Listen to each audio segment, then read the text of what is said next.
As he attempts to persuade Brutus, Cassius states, "The fault, dear Brutus, is not in our stars, but in ourselves, that we are underlings."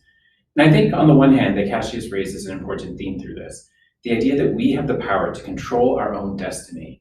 We're continuously presented with this idea that the power of the individual to control his own fate is essential and central to the human experience. Yet there's another message here that feels more true to me and applicable to the life that I lead.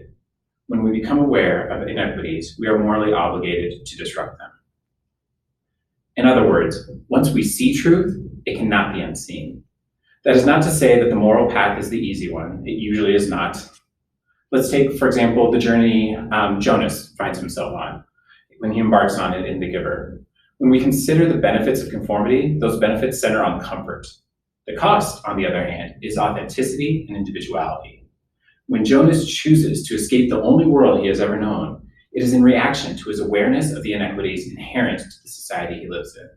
His moral obligation to save Gabe and disrupt the patterns in place takes precedence over comfort with the status quo. We see this as well in The Pact and I Will Always Write Back. While both books point to the power of individuals to control their paths, they rely even further on the necessity of pulling others up. In these books, friendship is an essential component to addressing the inequities that surface for the characters. Both Caitlin and the members of the Pact felt a moral pull to help their friends. So what does this mean for us? What might I do with this information?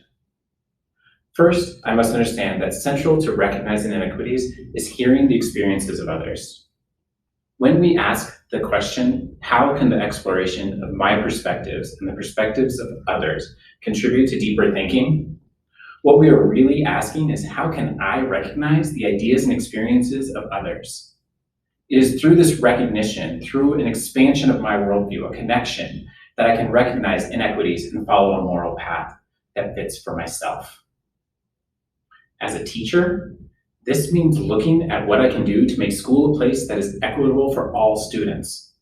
Further, once I become aware of inequities in education, I feel a moral pull towards work that will disrupt and dismantle those systems that are holding back students.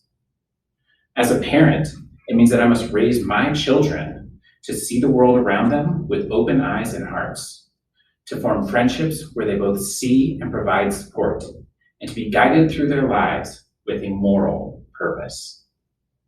You see, the fault may or may not be in the stars, but regardless, we cannot let it stay there. And it is, in fact, in ourselves and our hearts that we will find the solutions.